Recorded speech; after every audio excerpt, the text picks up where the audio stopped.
Shinra Kusakabe's life went up in flames the night his home burned to ashes. In an instant, he lost everything: his mother consumed by fire, his baby brother taken in the chaos, and him left behind with nothing but scars and the nickname Devil's Footprints. Haunted by that night, Shinra swore he'd uncover the truth, avenge his mother, and save his brother. And so, he joined Special Fire Force Company 8, not just to fight the Infernals, but to hunt the real enemy lurking in the flames. The spontaneous combustion consumes the soul of a citizen, igniting an entire train car on fire. The car is isolated and stopped on the tracks near an evacuated station. Shinra Kusakabe, a young boy, decides he can try and put this poor soul to rest. However, before he engages the fire monster known as an Infernal, the Special Fire Force arrives. 4 members of the Special First Force Company 8 arrive at the station. Sister Iris begins a prayer for the soul tormented by flame, and her comrades attack. They hit the monster with a fire-extinguishing shell, and then the captain follows up with a core-annihilating pile bunker. The Infernal tries to fight back, but a second-generation pyrokinetic amongst the soldiers deflect the flames. Sister finishes the prayer, and the captain destroys the core of the Infernal, returning it to the Great Flame. Shinra admires the soldiers and notices one of the station speakers coming loose. Before it collides with the unsuspecting sister, Shinra uses flames from his feet to race across the station and rescue her. The lieutenant recognizes Shinra, and the young boy introduces himself as the newest member of Special Fire Force Company 8. At the Special Fire Cathedral 8, Shinra is surprised to find the Fire Force operates out of a less-than-modern building. He's brought in, given a uniform, and introduced to Captain Akitaru Obai. Lieutenant Takesa Hinawa introduces himself as well. The captain asks why Shinra is smiling in his profile picture, and the boy explains he has a tendency to smile when he feels tense. Shinra shares that he joined the Fire Force in order to become a hero. The captain tells him a team-oriented mindset comes first, and the lieutenant mocks Shinra for being known as a devil rather than a hero. After the girls finish their showers, Shinra greets them as well. Iris thanks him for saving her, and Maki admires his desire to be a hero. Captain Obai gives a small orientation that explains a bit about the spontaneous human combustion phenomenon. It's the terror that grips everyone in the world, as it can happen to anyone at any time. The first victims of human combustion were labeled as the first generation of prokinetics who completely lost their souls. These infernals can only be destroyed by eliminating their core. The primary goal of the Fire Force is put these tormented souls to rest, as well as discover the source of this phenomenon. Inside Dorm C, where Shinra stays, Shinra recalls promising his mother and younger brother Sho that he would become a hero that would protect them. An unknown incident took Shinra's family from him, and the blame was placed on his shoulders. Tense, Shinra could only smile as he wept, granting him the nickname Devil. Suddenly, an alarm rings throughout the cathedral, and the Fire Force prepares to move out. A factory has been set ablaze by an infernal who took over the soul of the factory manager's wife.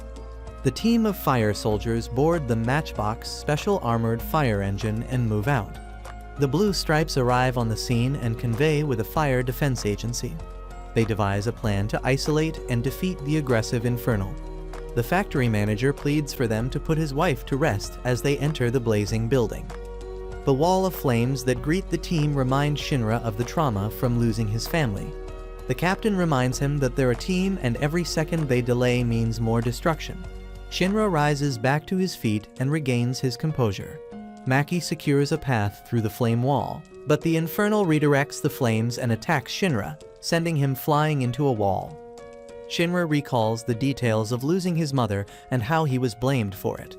He knows something else was there, something that truly burned his family away. Ever since that day, Shinra hasn't been able to genuinely smile.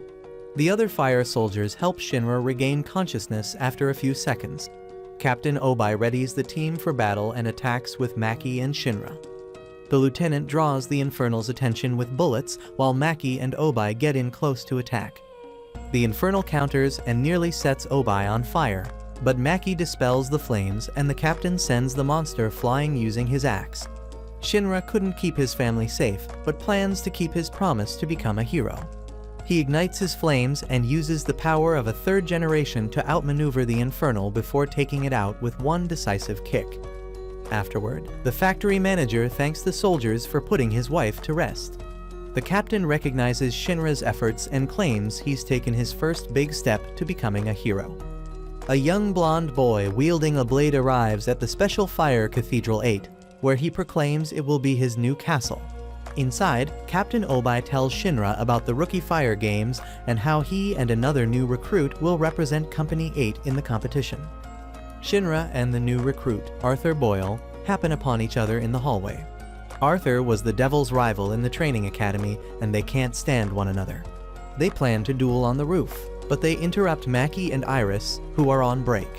Lieutenant Hinawa arrives on the roof and orders Maki to spar with the new recruits to get a better idea of their skill levels before the Rookie Fire Games. Despite only being a second generation, Maki possesses exceptional combat abilities and easily overpowers Shinra, knocking him off the roof. Arthur impresses with his Excalibur plasma blade, but he's no match for her either.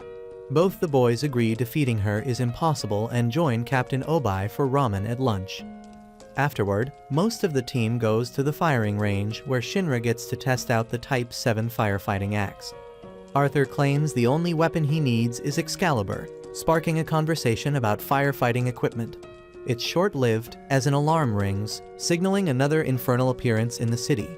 They head for the home that's been set ablaze, and on the way, Obai gives Shinra the Type 7 but tells him to keep it hidden from civilians. They arrive at their destination and learn of a girl whose father has become an infernal 2 years after her mother became one.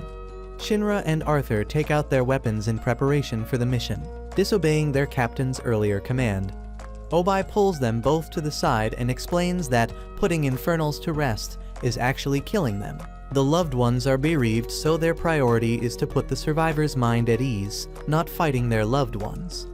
Obai, Shinra, and Arthur notice the fire mutating almost as if it's sneering at them.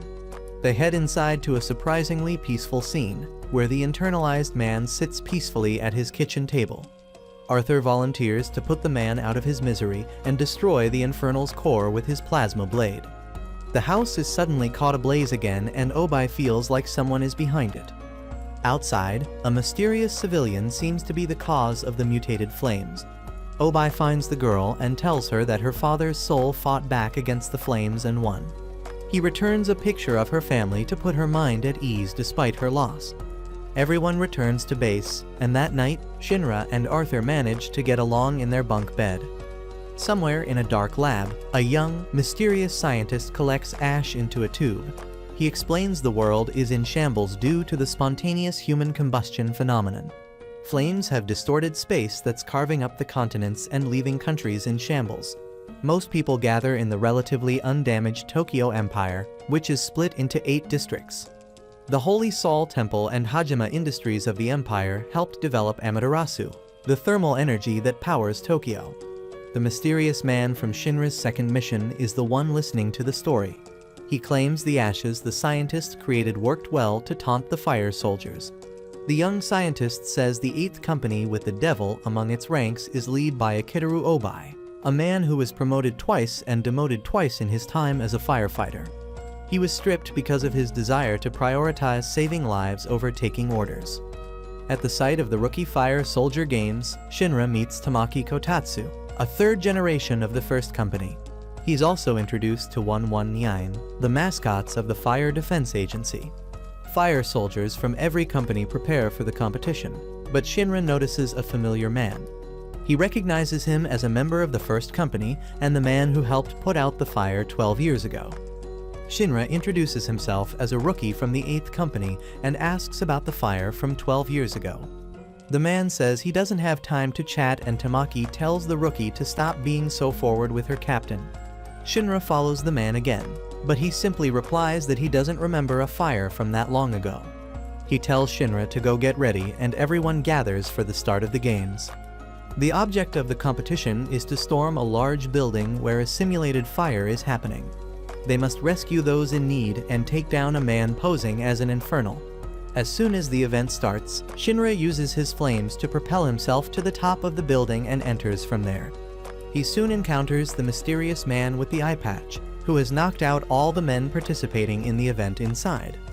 The mysterious man, Joker, says he and the devil's footprints won't be interrupted this way. He asks Shinra if he wants to know about the fire from 12 years ago. Shinra demands the man stay away from the injured crewmen, but Joker threatens to kill them. Shinra stops him by flailing his flaming feet and asks about the fire. Joker only agrees to tell him if he provides some entertainment. A fight ensues between Shinra and Joker, but the latter uses the mysterious ashes to blow Shinra away and overpowers him. Joker is impressed with Shinra's smile despite the circumstances and reveals that his brother Sho is alive as a reward. This only serves to weave suspicion of the Fire Force into Shinra, as he believes someone like the first company's captain might be hiding something. The Joker asks Shinra to join him and abandon being a hero to learn the truth. Shinra refuses and says he's taking Joker in for assaulting 2 crewmen. This time when they clash, Shinra uses a series of flying kicks and impresses his opponent with the true firepower of the devil. Arthur and Tamaki arrive soon after, and while Shinra tries to explain the situation, Arthur believes this is still all a part of the competition. Arthur tries clashing with the man, but is unable to land a hit with his Excalibur. Tamaki follows up by trapping Joker in flames, but they're all blown away by his exploding ashes. Joker leaves Shinra with a parting gift of all his remaining ashes and asks him to prove he's a hero by saving everyone.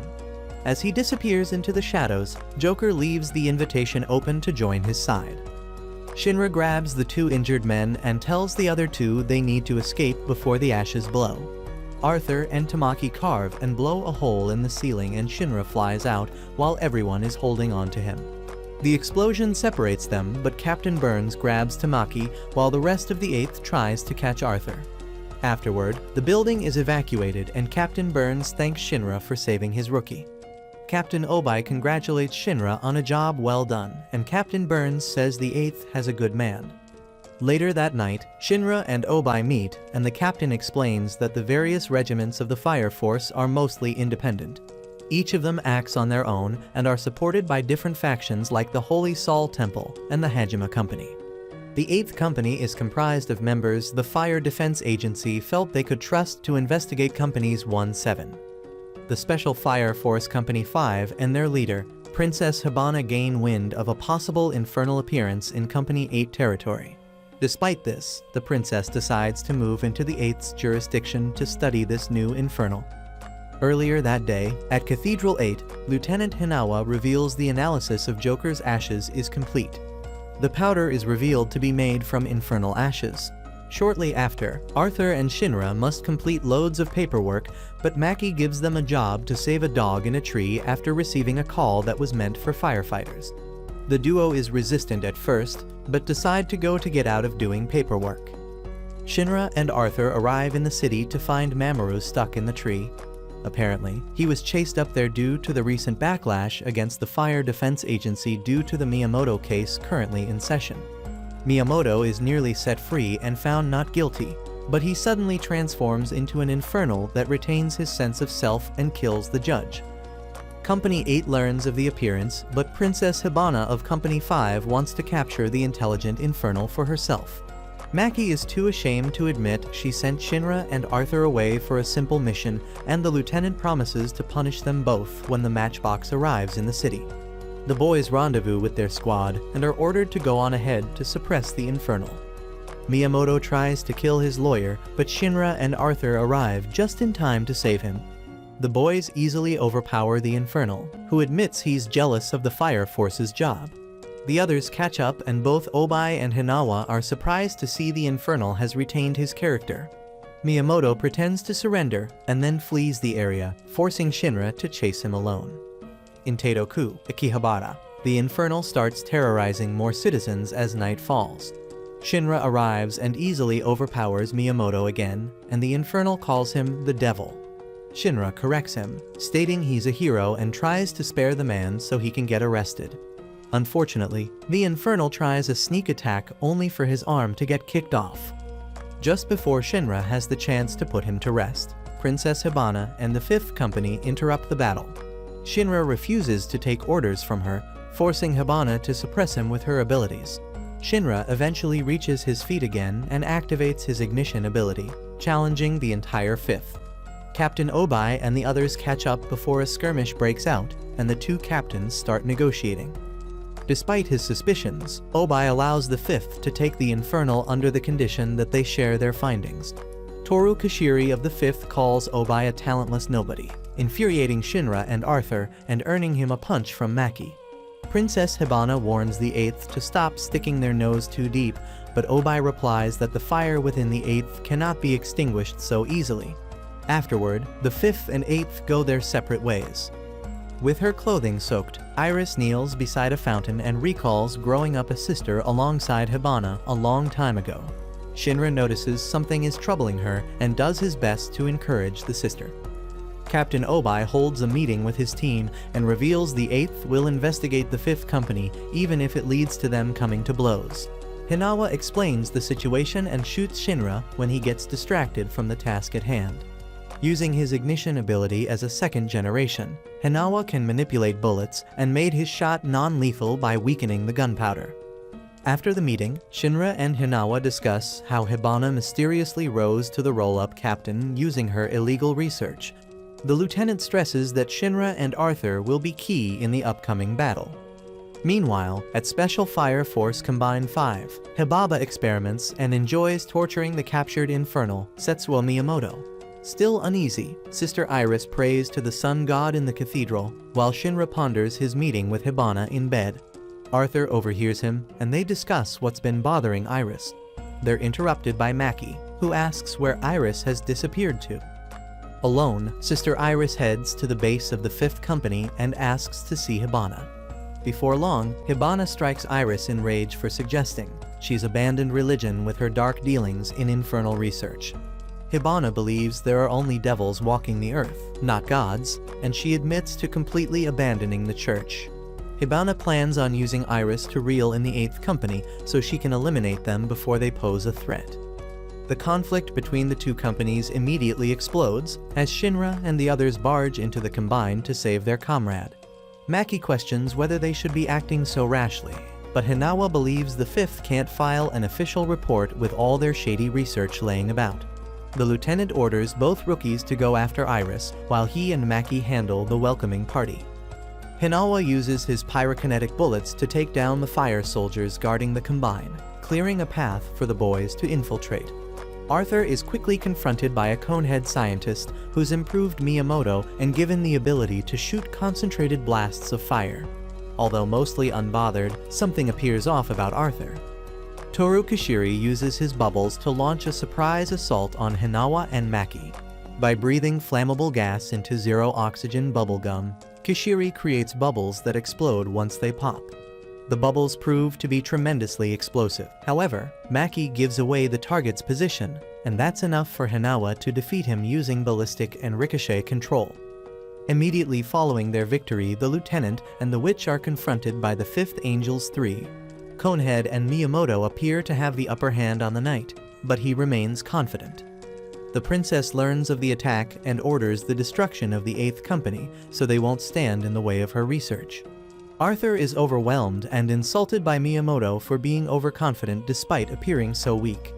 The Night King appears powerless until he suddenly realizes he's been wielding his sword with his left hand.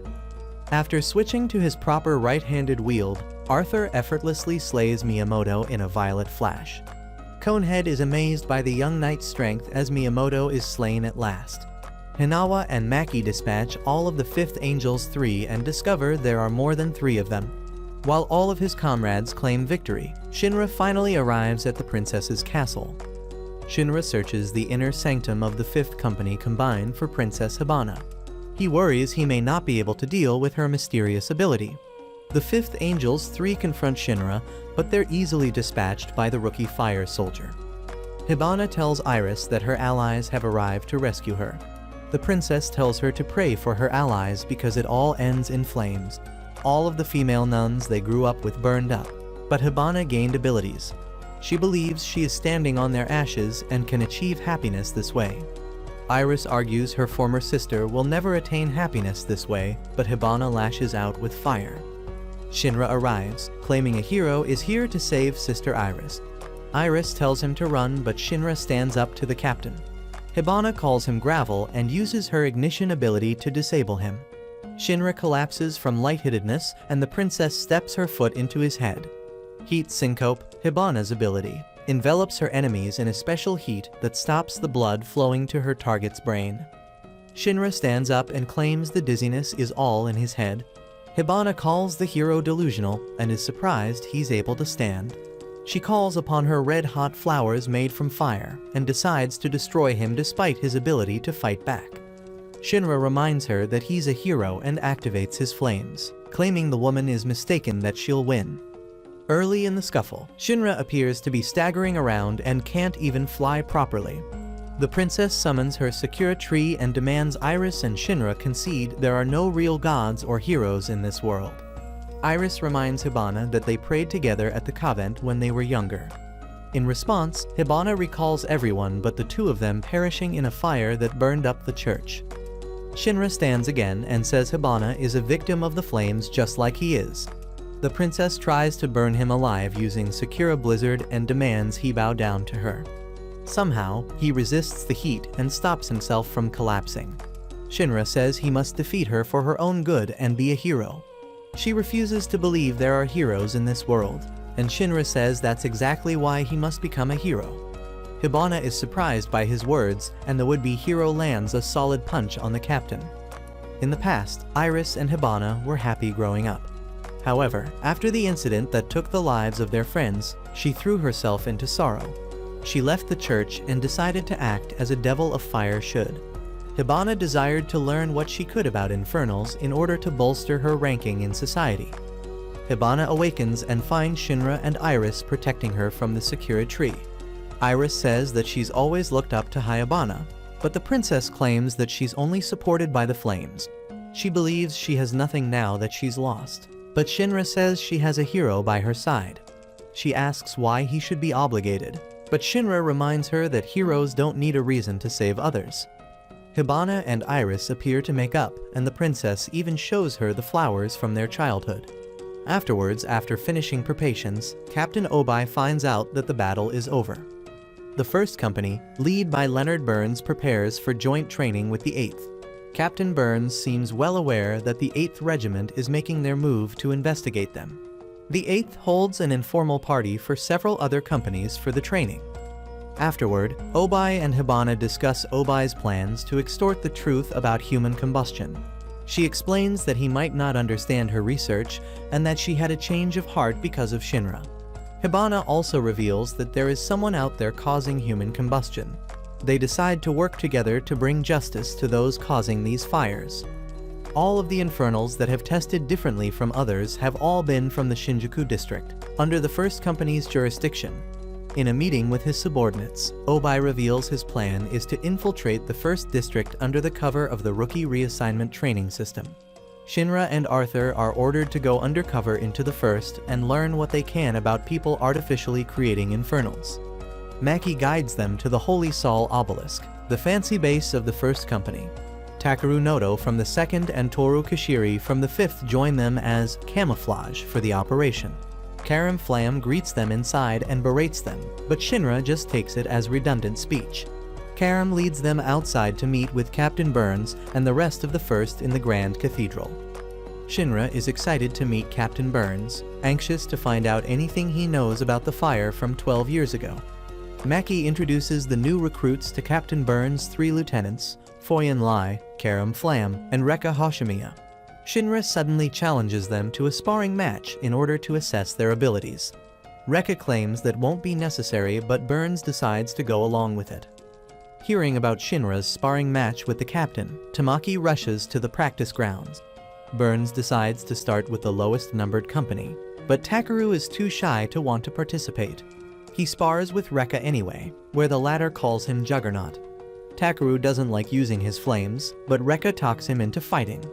Rekka evades all of the Juggernaut's fire missiles, and Karam is forced to snuff them out himself using thermo-acoustic cooling. Toru declines to go next, so Captain Burns decides to face both Shinra and Arthur at once. Arthur attacks first, but his Excalibur is blocked with a single hand and exterminated in a flash. Shinra goes on the offensive and tries to apply pressure with his flaming feet. but the captain is simply in another league of strength. Burns asks why Shinra wants to be a hero, and after hearing his answer, effortlessly defeats him. Following the battle, Captain Burns officially welcomes all the new trainees. Shinra is discouraged by the loss, but Karam admits both the rookies did fairly well, and he'll be taking charge of them. One of the members of the first company is a traitor.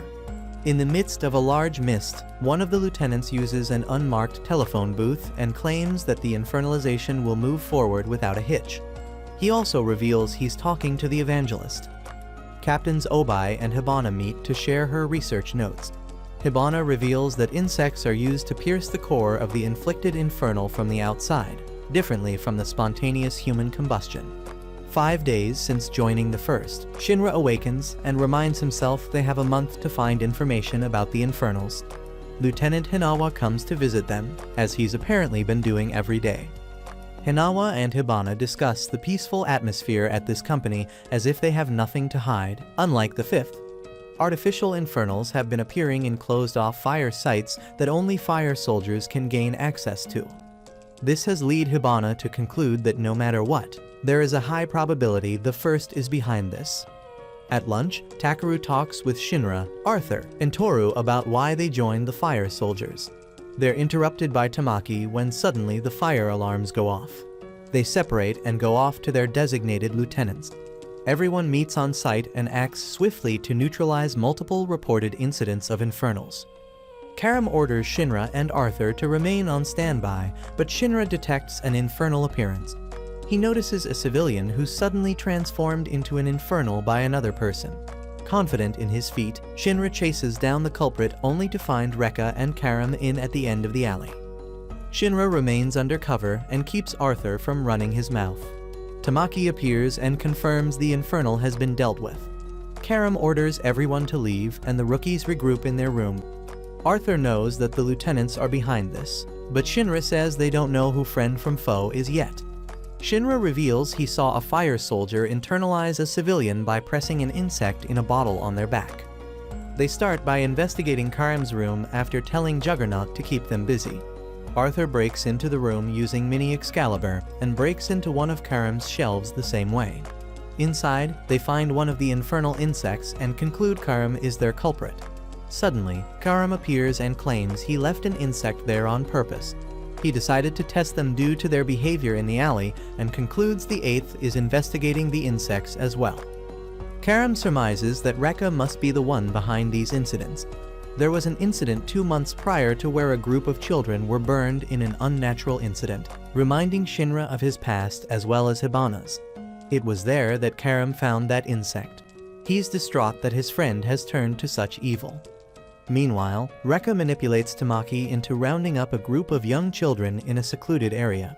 He claims he's found a sacred prayer that will prevent them all from ever turning into infernals. He's made sure that they've kept this meeting a secret and asks Tamaki to step outside so he can be alone for the prayer. Tamaki wants to stay for the prayer and he hugs her out of appreciation, or so it appears. However, Rekka Bear hugs her until she falls unconscious.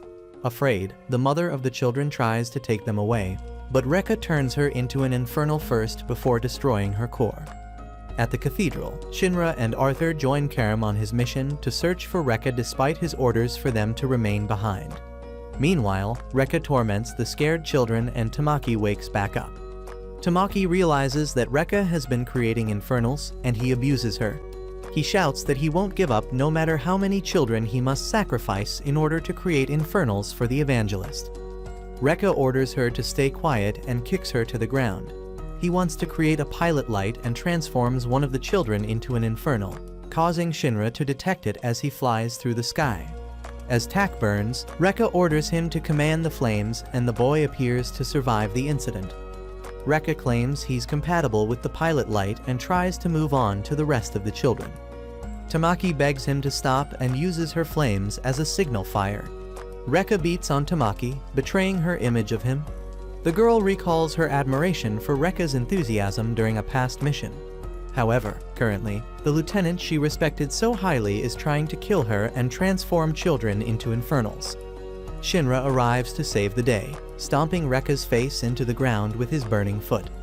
Shinra turns to Tamaki and asks if she's okay, but she can only cry in response. Rekka recovers and demands Shinra not interfere. He strikes the rookie with his Star Fist jab and they engage in a fight. Rekka notices that his insect is drawn to Shinra's flames. He says Shinra has an unsullied flame, Adula Burst. Rekka has been transforming children into infernals to find someone compatible with the Adula Burst. Shinra realizes that these sacrifices have affected his life and Hibana's. Rekka tries to showcase his more impressive firepower and burns away Tamaki's clothes. Shinra can defend himself and believes his ignition ability is about even with his opponents. Shinra believes he can win by utilizing his mobility, the area he has Rekka beat. By taking their battle to the sky, Shinra is able to outmaneuver Rekka and defeat him with a decisive axe kick that drives the traitor's face back into the pavement. Tamaki makes sure the children are safe while Rekka lies defeated. Shinra has exhausted himself and demands Rekka give himself up without any more resistance. He refuses to allow compatible children to get away and claims he will do whatever it takes for the evangelist. Shinra demands to know what Rekka is after, but the crazed traitor believes they must turn all people to flame in order to return humanity to the Great Flame and transform the world into a second sun.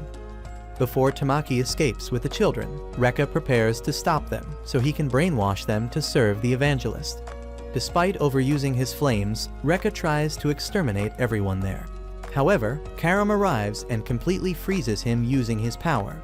Foyenlai arrives as well, and they discuss the possibility of a powerful organization being behind this. Suddenly, Rekka is pierced by a flaming arrow, killing him. Two warriors in white robes snipe from a rooftop a far distance away. They try to eliminate the remaining fire soldiers and even shoot off Foyen's arms. Shinra puts up a smokescreen and spots the enemy from a window. Tamaki marks the targets with her flame and Karam freezes it in order to block their view. Realizing they've been spotted, the mysterious white robes retreat. Everyone regroups and Karam uses his robe to cover Tamaki's revealed body. He tells her to be more prepared in order to avoid the children's casualties. Karam believes Rekka wasn't always an evil person and wants to know who turned him into this. Shinra believes that his brother has been taken by the evangelist and exploited for his abilities. Shinra and Karam agree to work together in order to go after the evangelist. The Emperor calls for a meeting between all captains from every Fire Force company. Once again, Hibana is at the 8th baiting Shinra and annoying Obai. The office is quite lively with the addition of Tamaki as well. Shinra and Tamaki join Lieutenant Hinawa, Captain Hibana, and Captain Obai on their way to the conference. The captains have never met before during Obai's time, and this means that the topic of discussion is very important. They need Shinra's intel on the white-clad organization and the evangelist. The meeting is to discern how to deal with the evangelist, the white-clad, and the man-made infernals. On their way to Central, they pass the Amaterasu power plant, which powers the entire Tokyo Empire. Karam greets them at the door and tells Obai he would like to work with the 8th to find out the truth about Rekka. Everyone else goes inside while Dr. Giovanni lurks in the shadows and asks where her allegiances truly lie. All of the captains are present inside for the meeting, including the ever-elusive Benemru Shinman from the 7th, known as the mightiest fire soldier of all. The Emperor enters the room and everyone folds their hands in prayer except for the 7th.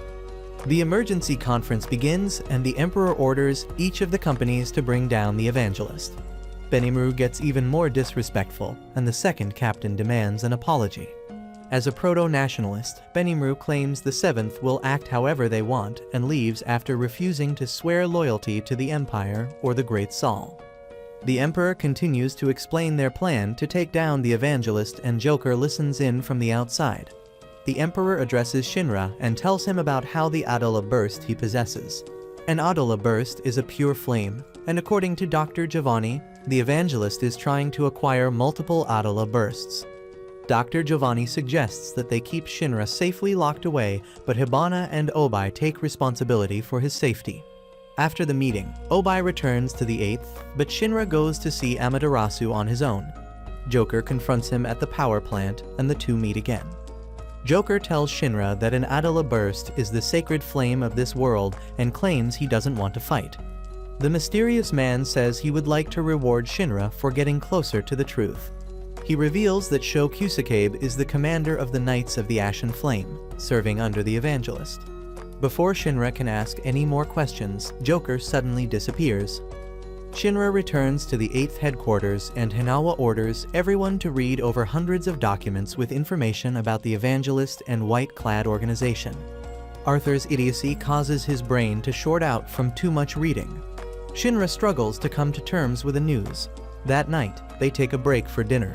Shinra and Hinawa cook together, and the lieutenant reminds him that he can always talk to him about anything. During dinner together, Shinra tells everyone the truth about his meeting with the Joker and his brother Sho. To his delight, they all decide to support his decision to go after the Evangelist and save Sho. Meanwhile, the Knights of the Ashen Flame meet and Shinra Kusakabe cracks an all-too-familiar smile.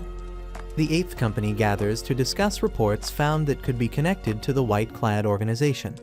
This particular report has to do with the first fire the 8th ever reported to. Even before Maki and Iris joined, Obai asks Lieutenant Hinawa to explain the origins of Special Fire Force Company 8. In solar year 195, Takisa was a member of the Tokyo Imperial Armed Forces. Stationed on the Yokota base, Hinawa was friends with Maki and Tojo. At the time, he didn't believe in Maki's potential because she was the daughter of General O's. Tojo tried to get him to lighten up and even tells him he's not as cold as he thinks he is. Unfortunately, that night, Tojo suddenly infernalizes. Unable to stand the grief of killing his friend, Hinawa chooses not to shoot Tojo before he becomes a full-blown infernal. The next day, Hinawa received Tojo's baptized gun and journeys through Tokyo, happening upon a firefighting scene. At the time, Obai was still a firefighter who didn't agree with most fire soldiers' methods of dealing with infernals. Members of the 3rd Company had no compassion for the living and decided to prioritize the infernals based on points. Hinawa watches as Obai tries to console the family of the victims and promises to put her husband to rest himself. Hinawa confronts him and introduces himself. A firefighter and a soldier disobey the fire force's rules and decide to work together to defeat the infernal. Hinawa shares that he's not a follower of Saul, yet he could not shoot his infernalized friend with an unbaptized gun. Obai finds the infernal and replies that this isn't about the great soul. It's important to take care of the dying infernal. Baptisms and prayers are simply what helps put their souls to ease. Obai tells Hinawa he's a kind man, and the sergeant dispatches the infernal after the prayer. Afterward, they both decide to establish their own special fire force company meant to track down the secret behind infernals and spontaneous human combustion. 2 years later, they receive permission to start their company and set up base at the rundown cathedral. For their first recruit, Hinawa brings Maki into the fold. Back in the current day, Maki is flattered by the story. Obai reminds them that the 8th's beliefs are still the same to this day. At the 8th's first fire scene, the victim was an infernal dressed in all white. They were put down without incident, but there was a multitude of strange factors surrounding that incident. The business where it happened is still functioning and is located in Asakusa, the territory of the 7th Company. In Asakusa, Benimaru walks through streets. He's popular in the area and is widely known by the name Waka. He receives some sweets and attention but remains mostly cold and aloof. Benimaru returns to the 7th base and shares the sweets with twins Hinata and Hikage. Konro Sajimiya tells his captain that the 8th plans to investigate their jurisdiction. Benimaru says to ignore them, but the 8th abruptly arrives without warning. Obai claims he was trying to avoid the formalities Benimaru hates so much. Benimaru says he doesn't care about the Evangelist and tells them not to disrupt his turf. He doesn't even believe the Empire or that people are creating infernals, despite Shinra's words. Shinra tells Benimaru that he does nothing despite being the mightiest Heikishi. Before things escalate between them, Asakusa sounds their version of a fire alarm. Benimaru learns of the infernal's appearance and tells the 8th to leave before he returns. Unfortunately, one of their citizens has become an infernal. The 7th Division rallies behind Benimaru and their festival begins. They use matoi that Benimaru ignites and fires at the infernal, destroying several homes in the process. It is revealed that Waka is a compound soldier capable of using both 2nd and 3rd generation abilities. the people of Asakusa can rebuild the homes and are all very grateful for Waka. The destroyed homes are destroyed as an offering to keep the plague away. People are constantly looking for a place to die in this world, and the people of Asakusa want Benimaru to be the one to put them to rest. He is known as the Demolition King of Asakusa. Following Kantaro's funeral, the 8th notices Asakusa's unique way of mourning the dead. They throw a festival and Benimaru orders his men to repair the houses that were destroyed while housing those who've temporarily lost their homes. Shinra and Captain Obai agree they should help with repairs if they ever hope to continue with the investigation. Each member of the 8th proves useful in repairing the demolished city. Meanwhile, White Clads take notice of the 8th's arrival in Asakusa, and the evangelist orders them to exterminate the investigation immediately. At the end of the day's work, Benimaru treats Noro's burns, and the twins arrive with Shinra. Shinra entertains the girls. Conro admits he's taken a liking to those in the 8th, even suggesting that they cooperate with them. Benimaru claims he's not cut out to be leading others, but decides that he'll cooperate because he doesn't dislike them either. Later, Shinra asks Benimaru about Conro's Typhlosis burns. Benimaru requests to meet with Obai, and so Shinra brings him to the others. The other members of the 8th reflect on their improved relationship with the 7th. Iris stayed behind to help the 5th manage the 8th's jurisdiction while they are gone. Benimaru goes to meet with Captain Obai, but overhears him talking with Lieutenant Hinawa about transforming Kantaro into an infernal. He immediately attacks using his flames, and so Shinra tries to calm him down. Benimaru doesn't believe anything they say and decides to fight the entire 8th company. However, Benimaru doesn't know White Clads were actually portraying Obai and Hinawa to trick him. Obai prepares himself to battle while the others hold him off. Benimaru is able to overwhelm all of them by himself, but Obai returns after donning his Fire Force armor. He challenges Benimaru to a duel, captain to captain. Despite not having any fire powers of his own, Obai fights on against Benimaru to clear his name. Obai is able to resist most of Benimaru's attacks and even lands a solid headbutt on him. Hinawa decides they need to stop the captains from fighting, and Conro tries to step in. He manages to calm Benimaru down before he unleashes another attack. They go back to the guardhouse, and they discover the Obai that ordered Shinra to get Benimaru might not have been the real one. Benimaru leaves to investigate, and Conro shares the story of how he got burned. Before they joined the Special Fire Force, Conro and Benimaru fought against powerful infernals that burned down an entire city. They came face to face with a demon-like infernal, and Conro pushed Benimaru out of harm's way to save him. In spite of reaching his pyrokinetic limit, Conro faced the infernal alone. In solar year 196 in Asakusa, Tokyo, Conro survived the fight with the demon infernal. Benimaru finds him carbonized in the morning, but still alive, albeit exhausted. Benimaru argued that he should have fought too, but Conro refused to lose Benimaru at a time like this. Conro tells Benimaru that he will be the one to protect and lead Asakusa. Following the incident, Special Fire Force Company 4 arrived on the scene. They officially induct the Haikshis of Asakusa into the Special Fire Force as Company 7. Benimaru doesn't want to be used by the Empire, but Conro believed they should utilize their resources. This was the story of Company 7's establishment. 2 years later is the current solar year. Conro explains that he has no regrets, and Shinra claims he wants to be a hero, so nobody needs to be sacrificed. There appears to be an uproar amongst the citizens of Asakusa, with several people accusing each other of crimes they have no recollection on. There are several mysterious cases of mistaken identity, piquing Benimaru's interest. Conro and the 8th find Hinata and Hikage arguing whoever is real. Arthur knees Hikage in the face and reveals a tiny old man impersonating her. Meanwhile, one of the White Clad uses his ignition ability to manipulate blood vessels in order to morph people's faces. Yona, the artist, accidentally kills one of the followers and gets scolded for it. The White Clad are ready to turn Asakusa into a sea of flames. Benimaru tries to investigate all the misunderstandings when several infernals are artificially created. The White Clad plan on finding a compatible human or possibly creating a demon, all while hunting down the 8th Company in the confusion. While 8th formulates a plan to respond to the fires, they're fired at by several flame arrows. Shinra tries to pursue, but the arrows are fired from several different places.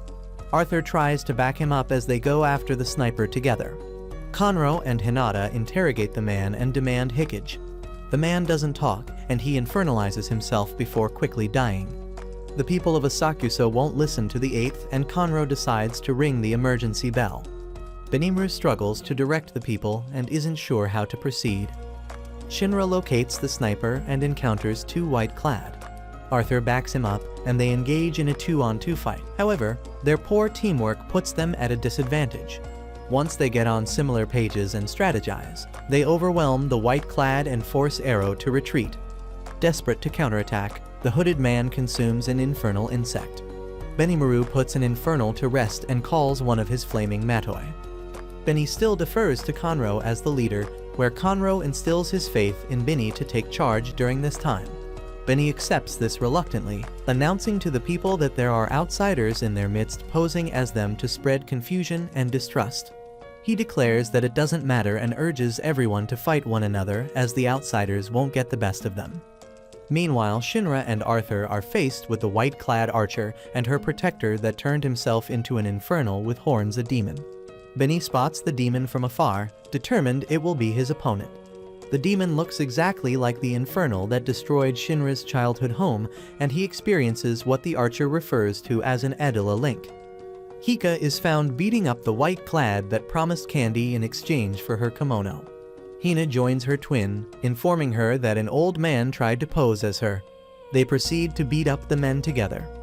Benny takes the demon into the sky, and Conro witnesses the archer preparing a shot at Benny.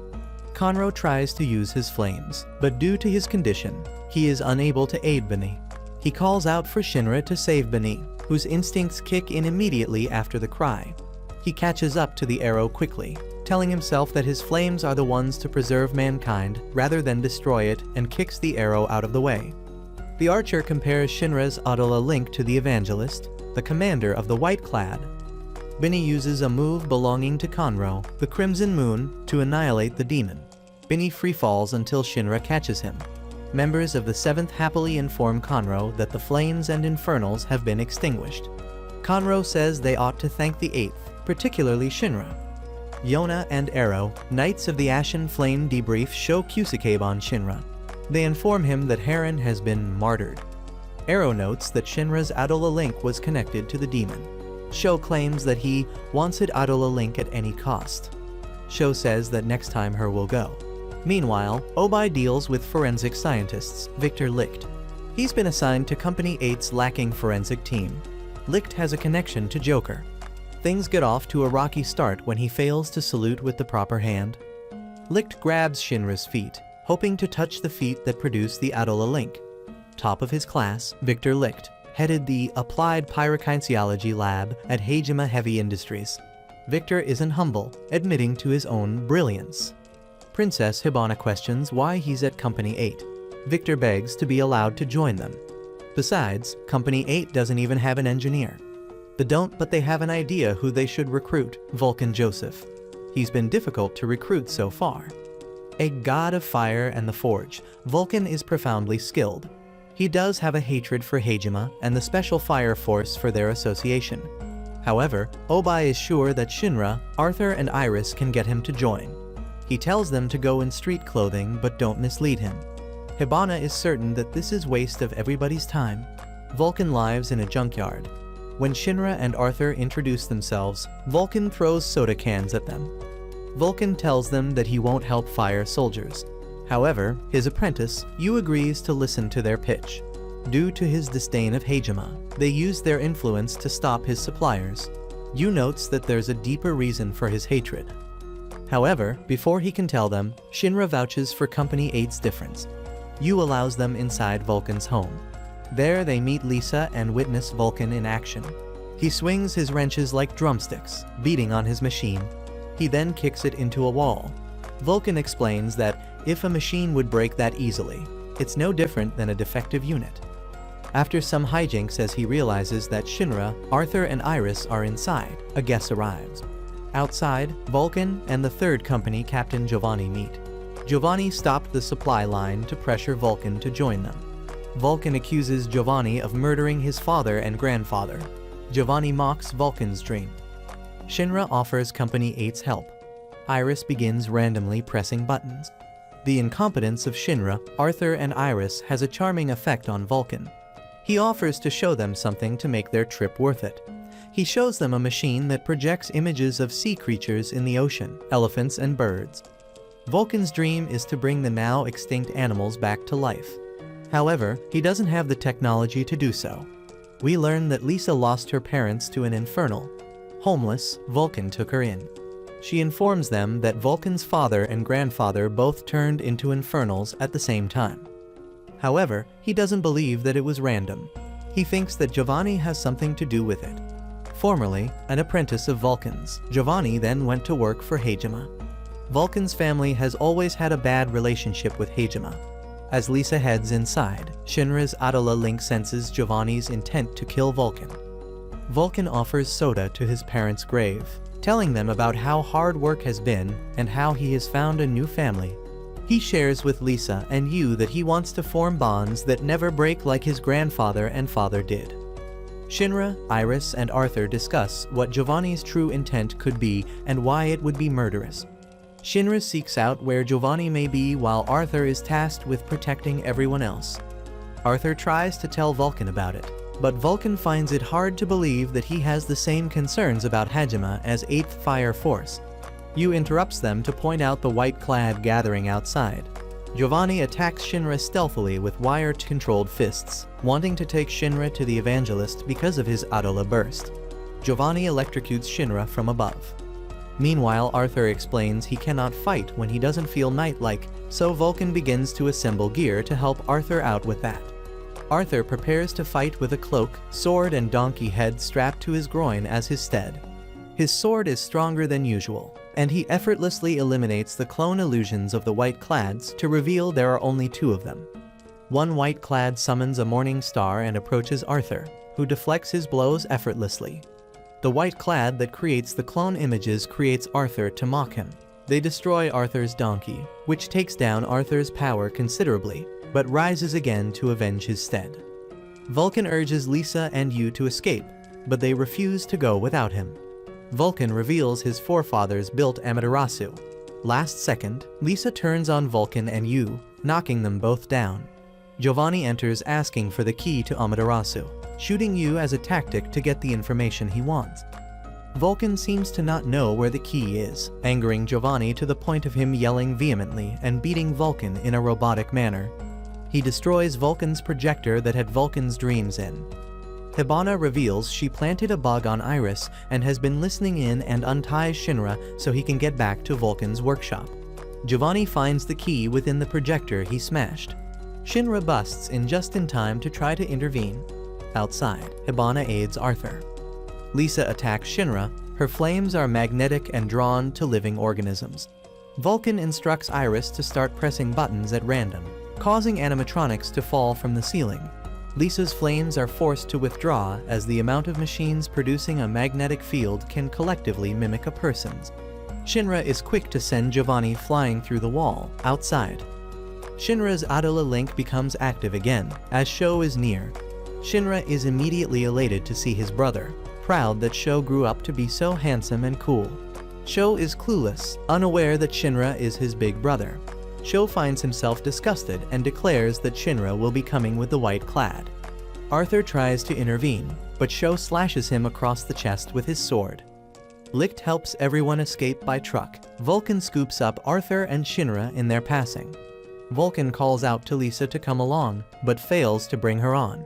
Sho seemingly teleports in front of the truck to stop them, but Joker appears saying that he cannot have Shinra yet.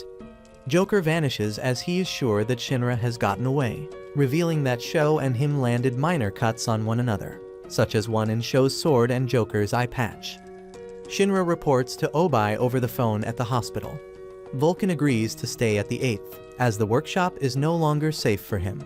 Vulcan still wishes to bring Lisa back and return his found family to normal. He is confident that Yu will be okay. When Vulcan asks about Sho, Shinra says not to worry about him and that Vulcan is not alone. Hibana questions Licht on his timing, suspicious of him.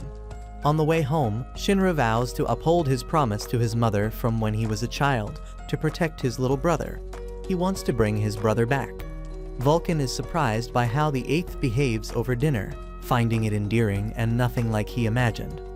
Vulcan revisits his workshop to offer soda to his father and grandfather, telling them how he is being taken in by the Fire Force. He apologizes to them because he is going to break his promise by helping the 8th. Flam, Hibana, and Conro arrive to share notes on the 8th's investigation. They discuss how the 3rd is scandalized and are trying to cover things up.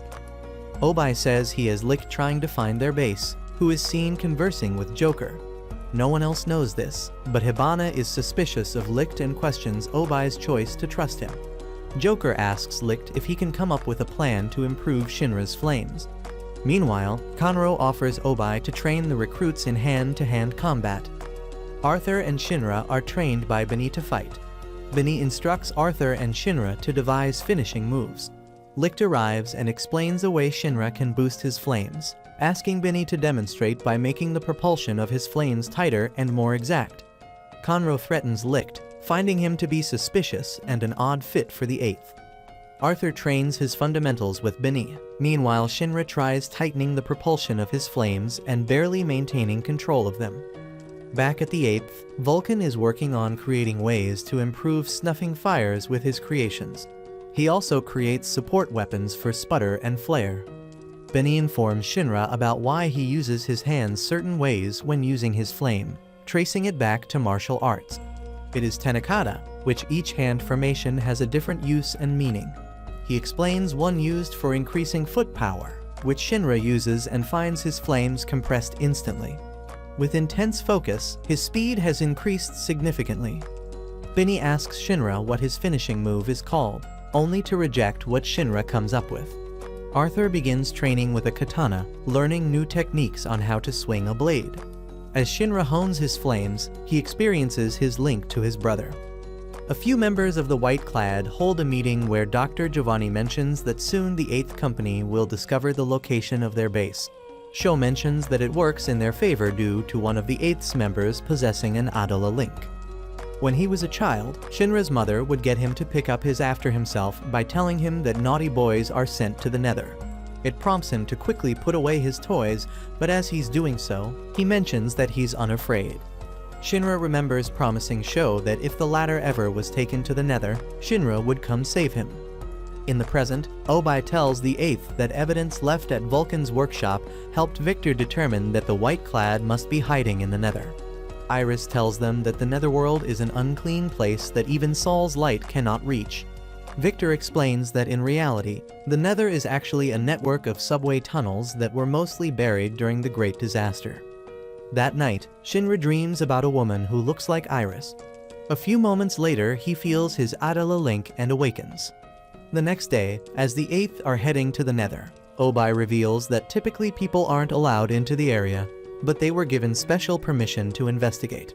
Iris reiterates that it's an unclean place where inhuman creatures live, stating, "It's super scary." When they arrive, there's a short discussion that takes place before Hinawa tells everyone to be quiet, and Iris offers a prayer. Inside, Maki lights their way through the tunnels while Yona and Mirage create a distraction that separates the team. Afterward, Arrow orders Assault to go after the team and leaves to help, but suspects that Assault may wipe out the 8th by himself. Iris, having been left with one Takami and one imposter, struggles to find a difference between the two despite one of them having a man's voice and the other being able to use Nekomata Takemki's ignition ability. Takami then trips, causing all of her clothes to somehow fall off, which convinces Iris of her legitimacy. After fake Tamaki runs off, Assault arrives. Alone, with Sputter and Flare, Maki is face to face with Flail and a group of White Clad.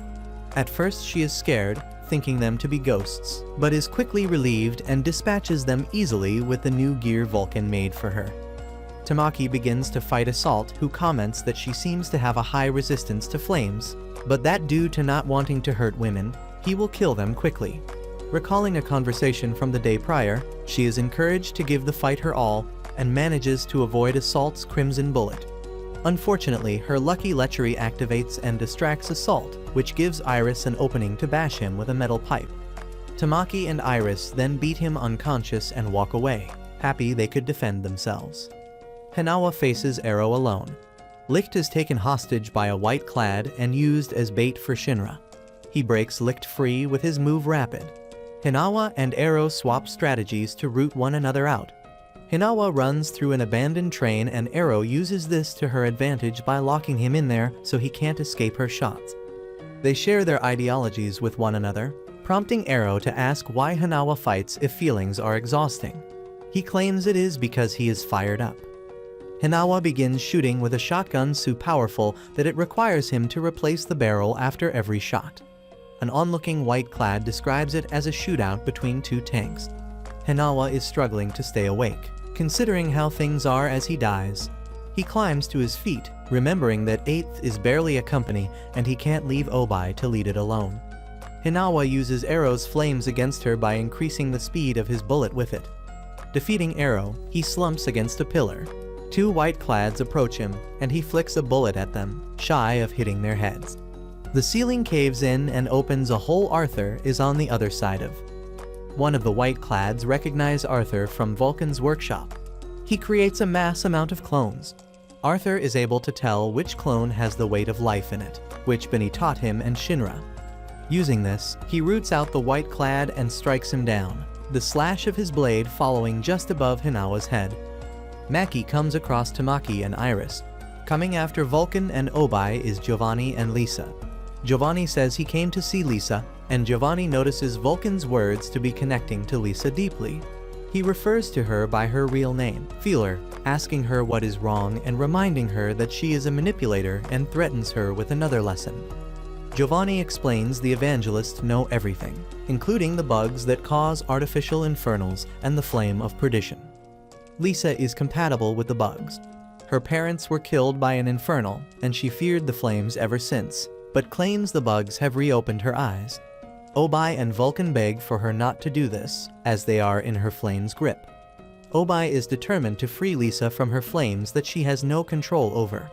Pretending to get beaten up by Lisa, Obai places extinguisher grenades under each of her tentacles to snuff them out. Lisa freefalls without her flames, pained that she has nothing left, but is caught by Vulcan. She begins to weep since she is in his arms, but Giovanni doesn't tarry imposing intimidation upon her. Giovanni takes Lisa hostage, choking and burning her with a heated wire while stabbing her with another wire. He tosses a gun to Vulcan and orders Vulcan to shoot Obai.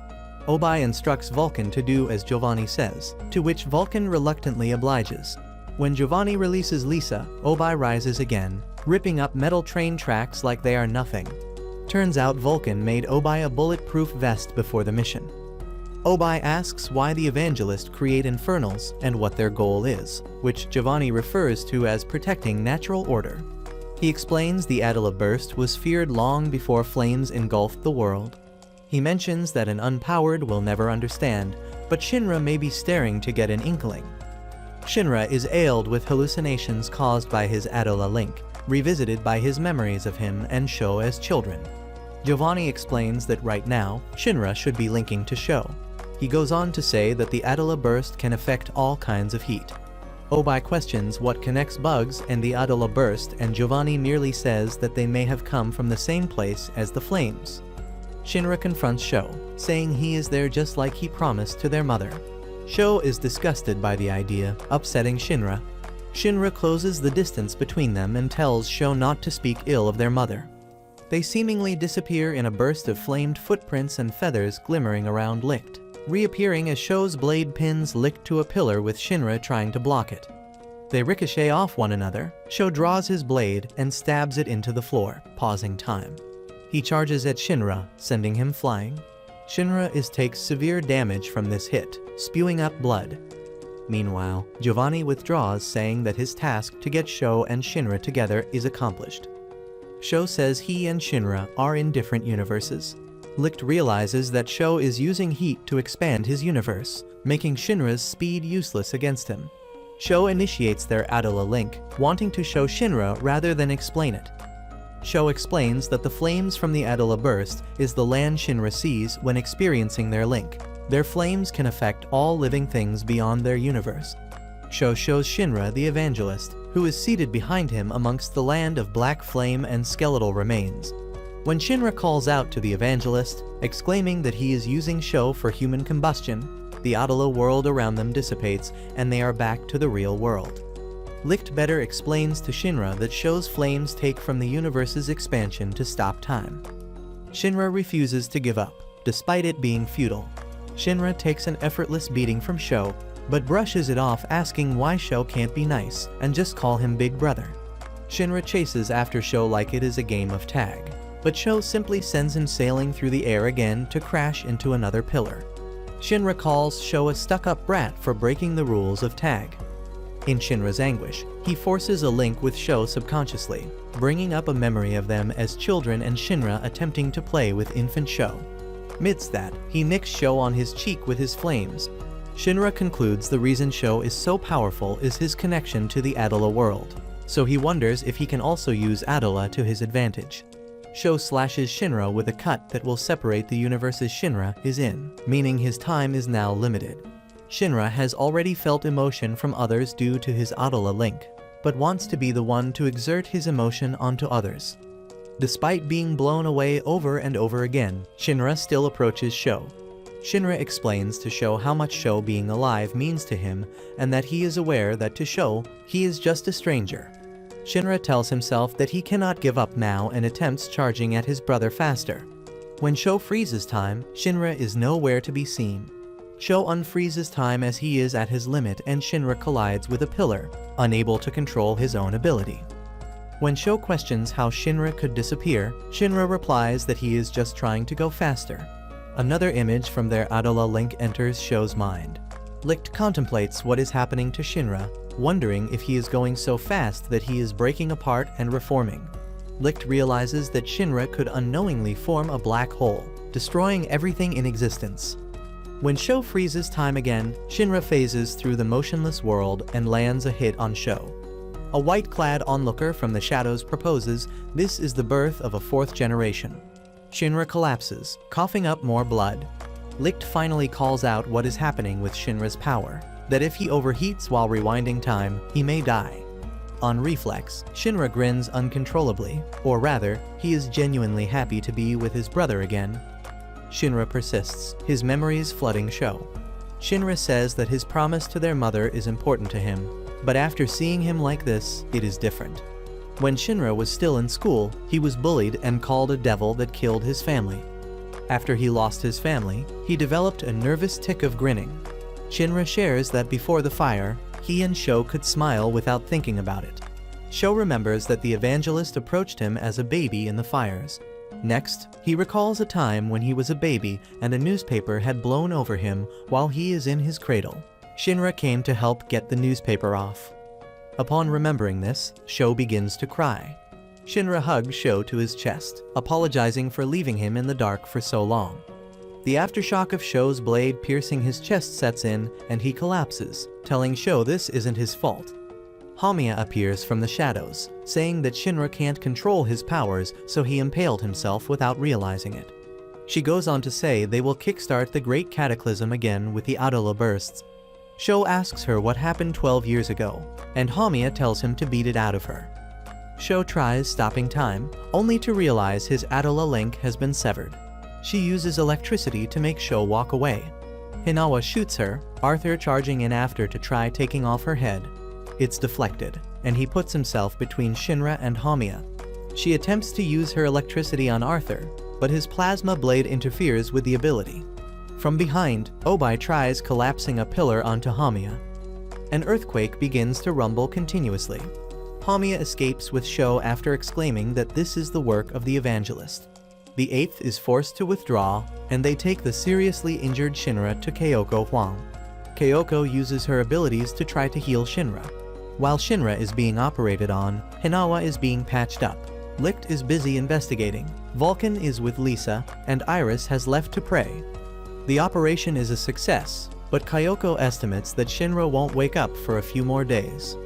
Shinra eventually wakes up, hungry and unable to think of anything but his brother. Burns visits Shinra, commending him for looking better than anticipated. Burns offers Shinra rice and says they can discuss the fire from 12 years ago, the one Burns conveniently denied remembering earlier. Burns reveals that he knew about the fire all along, but didn't tell Shinra anything. This begins an altercation between him and Shinra. Vulcan tries hard to make conversation with Shinra, but Shinra is distant and only replies curtly. Vulcan says he knows Shinra has his brother on his mind, but reminds him that he is not alone. He then lightens the mood by telling Shinra not to overthink things, joking that thinking isn't his strong suit. Shinra returns to the 8th. When Burns took on Shinra, his power is better explained that it is a tremendous amount of heat energy that can boost his physical ability. Burns says he will only tell the truth Shinra if he proves that he isn't weak. Shinra breaks through Burns' force field and lands a hit on his arm. Burns finally agrees to reveal the truth. Shows Adola burst awakened, and their mother became an infernal. In that moment, Shinra's abilities manifested. The evangelist predicted that this would happen. Burns experienced what seems to be an Adola link as he witnessed Shinra's mother as an infernal, clutching baby Sho in her arms. Hamiya used her electricity to control Shinra's mother from a distance so she could bring Sho to them. In that moment, Burns decided to tell Shinra that his family was dead because of the Adola burst being involved. Shinra realizes that he has seen his mother recently in the world of Adola.